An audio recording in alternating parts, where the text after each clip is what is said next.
there because that's going to be your price. So when you have something like that, I always want to look at it, right? No matter what category it's in. Well, sometimes you get this too, right? It's one picture. So sometimes it's helpful you look down here.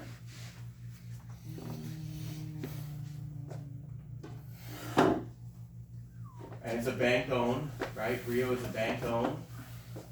So you know that it probably doesn't look very good in there.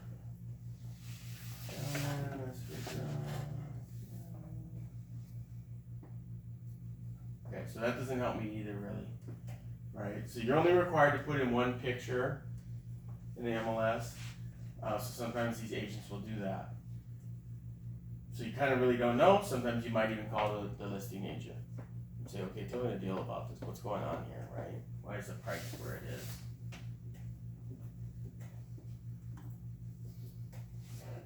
Okay, so the days on market for the solds now. Sorry, there's a glare that's coming in on here. This is on for 200. This is on for 89, 400 days, 200 plus, 55. So then these come normal, then 200 again, and then down the line here. So, and then this is your sold price, right? So they're asking 1.9, one for 1.45. This one was at 1.75 and one for 7.35. So you see it came down a little bit on all these here, right? This one sold for more, right? It must have been a bidding war here. This one came down, this one came down, came down, came down. And then you got your high was $1 million that sold, and the listing was 135, the low, and then you have your average here. Okay? So basically you're looking at this, trying to get some data so when you go see them, right? The average square footage, I don't even put it on my list, so I would just take that out. And then how many homes are on the market? How many homes are on the market? Four, right? We got 4 active in that neighborhood because we radius search that neighborhood, and there's 4 in our 4 competition. So you'll definitely want to look at those, right? To see. So let's say the subject property is 10,000 square foot with a 2,200 square foot home. Which one would that be closest to?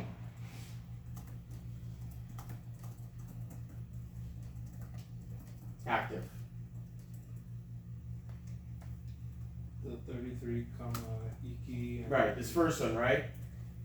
Maybe even this one, but more so this one right here, right? So you want to go look at it, right? And look at it meaning look through the pictures. So this one has lots of pictures, so it looks nice, right? Very well staged. And so sometimes, let's say you go into the home and it's not staged well like this, right?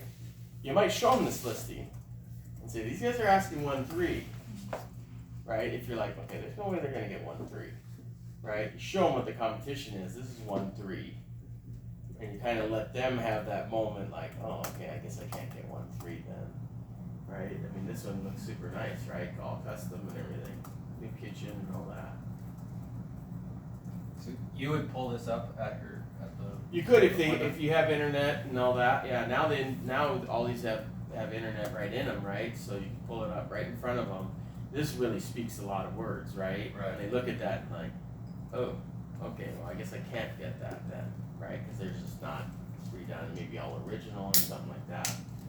So this really helps when you can pull it up in front of them. And you can change the look of it too. So it doesn't, down here it has the listing agent's name, right? So you just go over here and you change it to customer listing synopsis. Looks the same, right? But now it has your information at the bottom. Oh, So when you're searching, it just has you, right? Well, no matter what, whenever you print it doesn't print the public or the realtor mark, does it? Should. It does? Yeah. Oh. You might have chose a different Okay. thing over here. I didn't different even know you report. could do what you just did. That was awesome.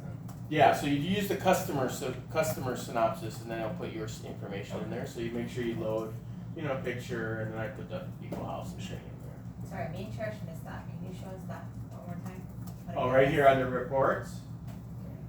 Sorry, The green button. green button.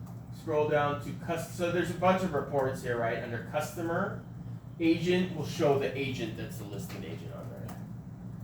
So you just go to customer and I did the listing. You can do the no map if you wanted, right? And it just changes it a little bit. I mean, they know where they live, so you might dump that, maybe not. Kind of just play with that, yeah? Okay, and then so, what are the sources for your local market statistics? The Paragon, right? Use the Paragon, use the MLS.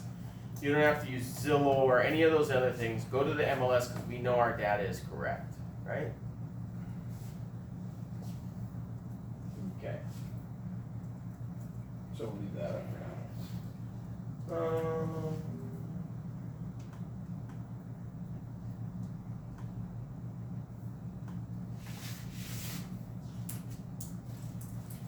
Are there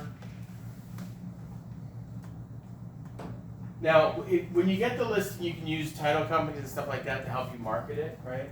Will help market it.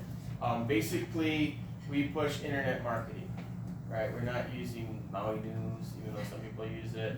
You get no results there. The magazine's super expensive, so if you have an expensive property, you might run an ad in there, right? But the main thing is online. Everybody's searching online, right? All the buyers and sellers are searching online. So use that medium and explain to them why you do it, right? There are stats out for that too that you can put in your listing packet, right? On why we push everything to the internet, and why we put all our money, advertising money and effort into the internet. Because the stats show that that's where they're coming from. That's where the buyers look. Okay. Moving on to pricing principles and strategies. Let me pull this back up.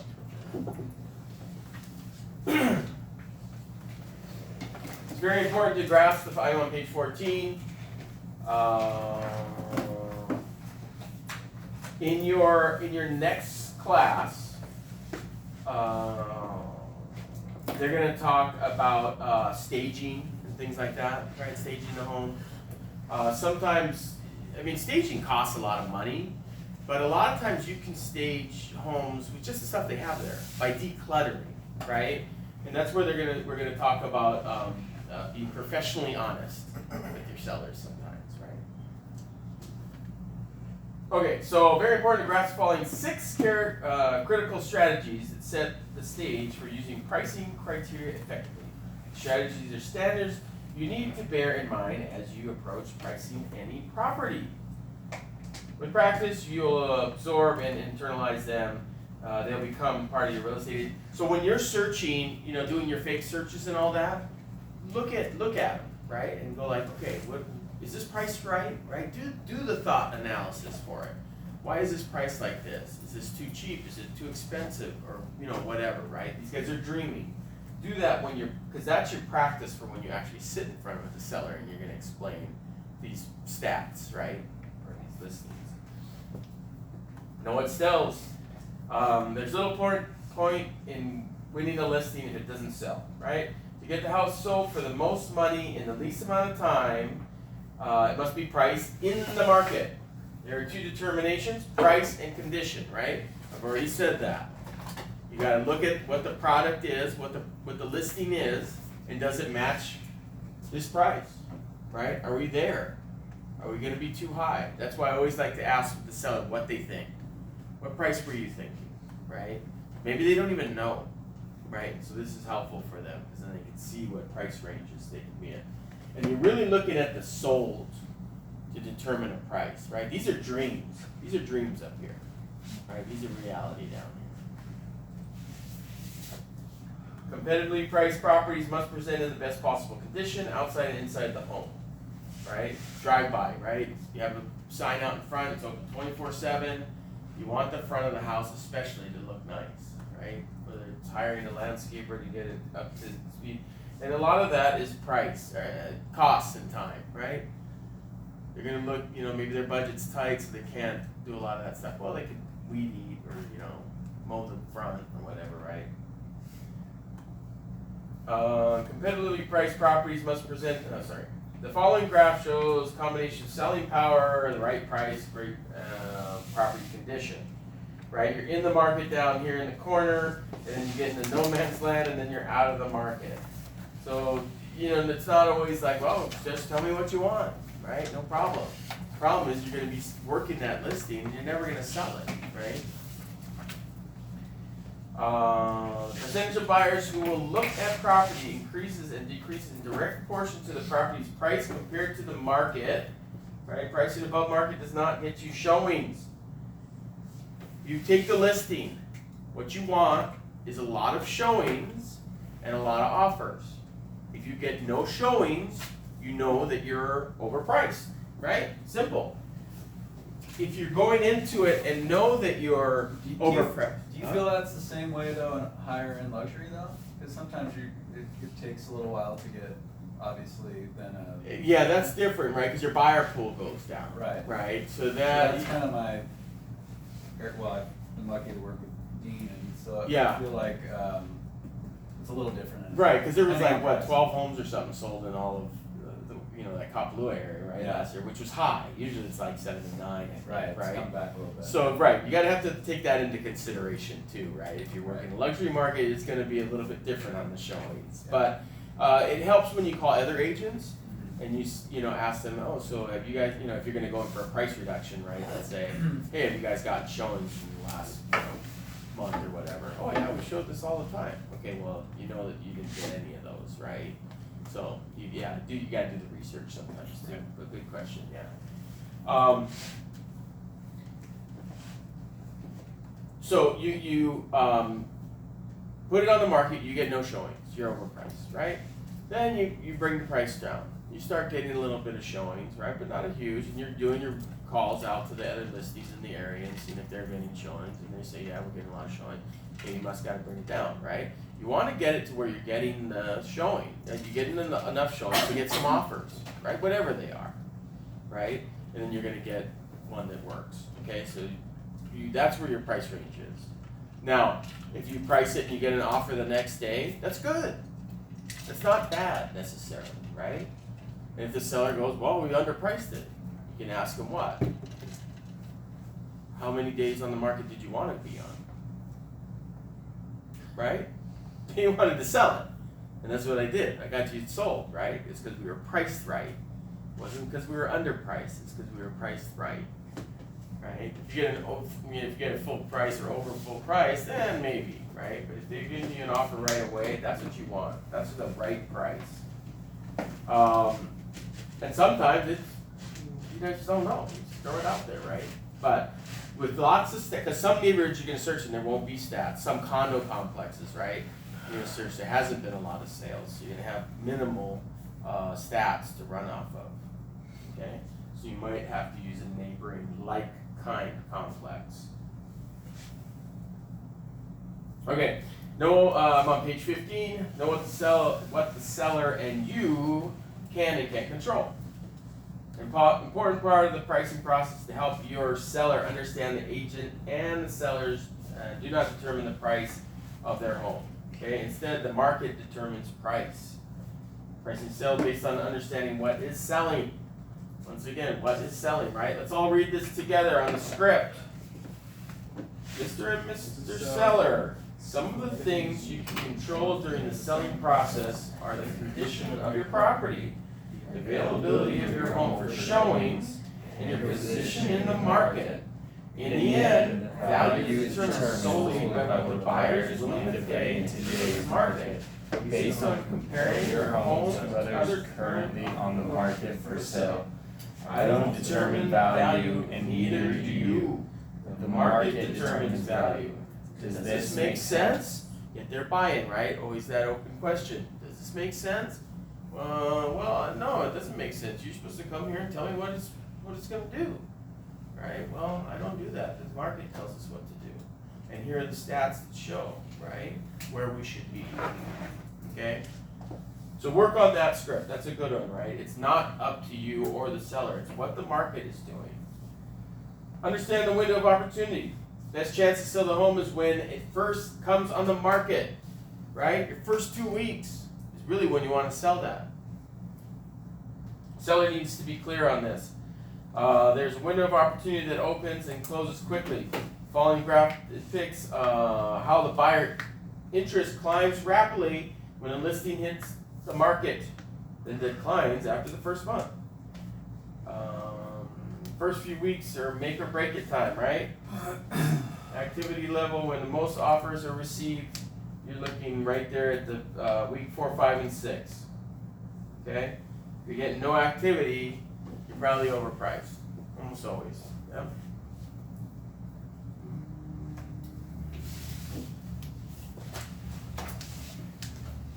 Page 16. Price to reflect market movement. Pricing requires facts and numbers. It is also an art of persuasion. Choosing the right comparable properties is a big step in the right direction. But there's much more to it.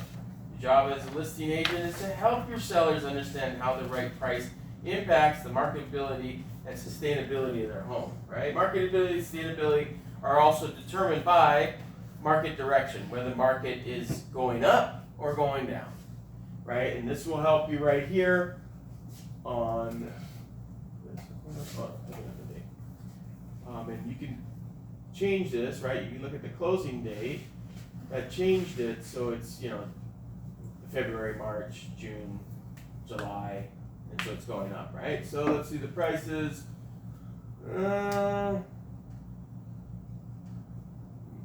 Maybe they're going up. I don't know. I mean, these are different sizes and whatnot, right?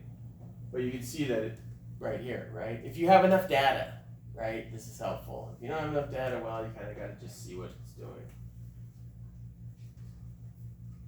And also the market speed of change, how quickly the prices are changing and what the rate of change is, right? How many price reductions are we getting? And you'll be able to tell too, because you're going to get emails, right, from the association, from the members. Oh, I just got this price reduction. Oh, I just got this price reduction, right? You see all these price reductions, you're like, okay, market's softening up, right? So when you get those listings, pull them up, see where they are, and you might, you know, just, that's for your own data in your mind, right? You're like, okay, I'm going to watch that because I have that listing in that area, right? And those guys are already price reduced, so I got to watch mine now, right? Stuff like that. Always got to focus on what's happening in your market. Rising market. In a rising market, seller who feels time is on their side may price above the current market, hope the market will catch up and bring them the price that they want. Provided the market continues to rise, seller who wants to cash in on improving price in a rising market are still well advised to price at the market to sell the property now and move on with their lives, right? If you look at the graph,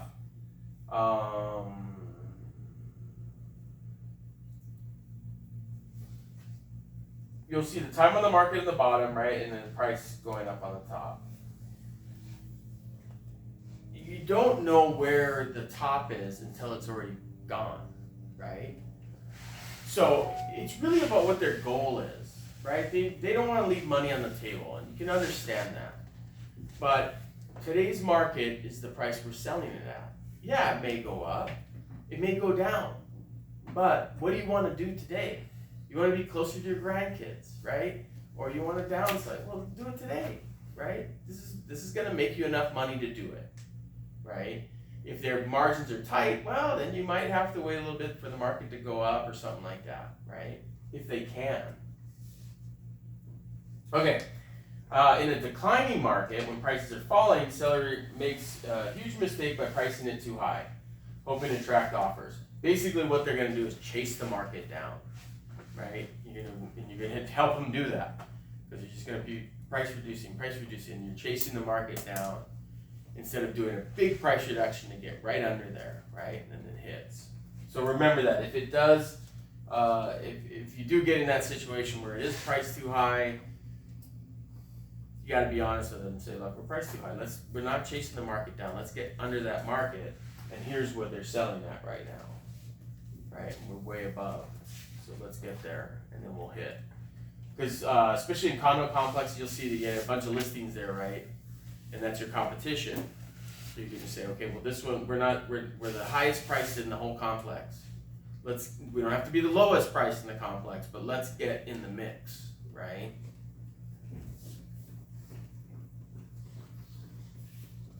Okay, moving on. Don't be afraid to be professionally honest, okay? This is your professionally honest thing. And I usually try to do this when I get into the house on my first one, because they're going to ask you, well, is there anything I should do to get the house ready to sell?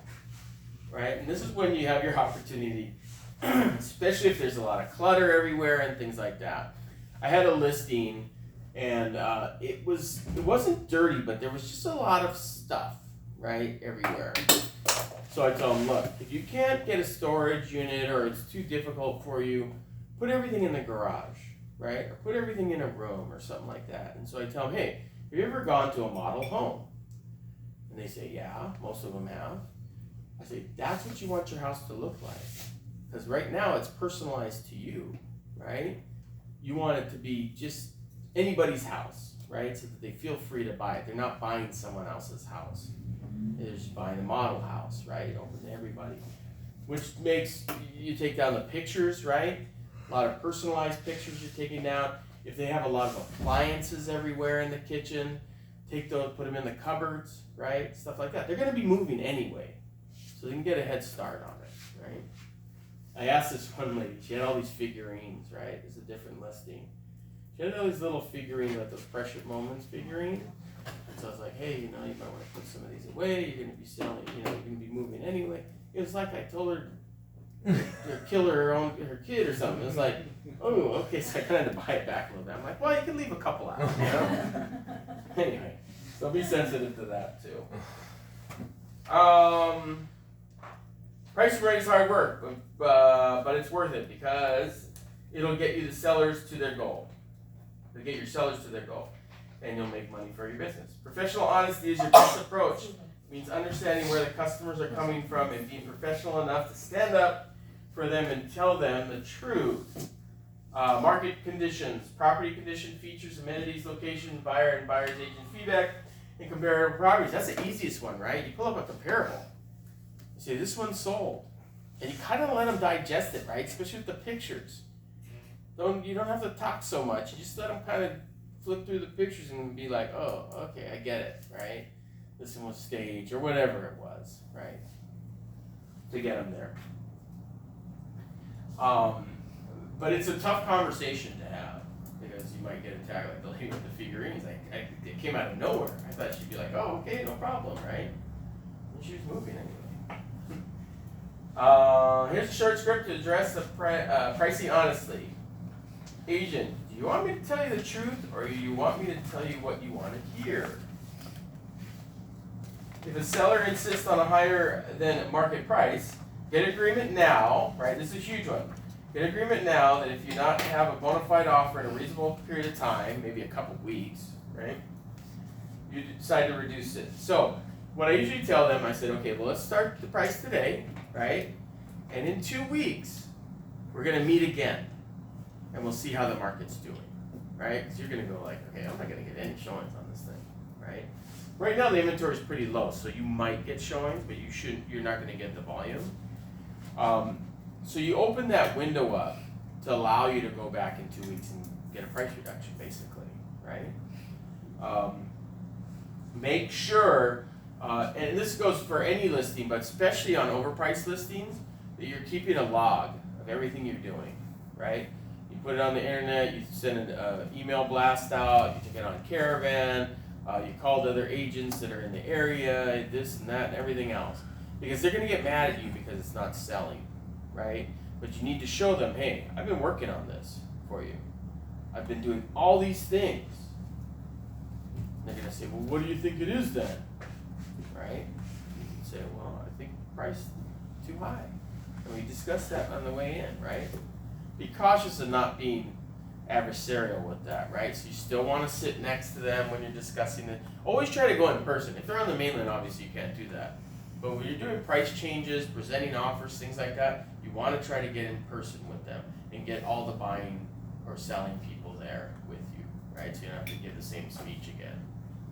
But that's a tough one. So make make it so that they have an easy way to say, okay, let's do that, right? Don't be like, hey, I told you so, you idiot. Okay, another script. The first few weeks your home was on the market are the most critical and will attract the most serious buyers. If we don't get a bona fide offer in this time, the market is telling us the home is overpriced.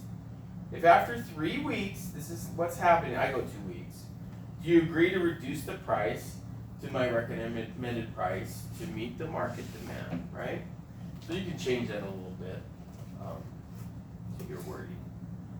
Okay, so let's go to page 19. So you're gonna work with a partner, and maybe we'll go like you guys 4 and you guys 4. Get a little bit bigger group. So this is a chance to work on your seller talk, right? With a respective price. So you're gonna do 1 minute for each category. Point maximum and challenging, but point out level of succinct and clear expert communication you need to achieve, right? So don't go on and long about this whole thing and all that. Just stick right to the points and all that, right? Experts don't ramble on, right? Get to the bottom line quickly. And remember, you're matching your client, right? If they talk fast, you talk fast. If they talk slow, you talk slow. If they get really into the numbers type of person, you gotta get into the numbers type with them, right? This is why it makes sense. Okay? So actually, it might be easier. Just 2, 2, 2, 2. Okay? I think 4 will just take a little longer. So let's do that. Let's go down each one, right? And you're gonna do the seller talk with 1 minute of each. Put the empirical pricing strategy below. Take I dropped it off a trailer. You guys can use these numbers up here. Okay, so factors the direct application price. Location, market. Yeah.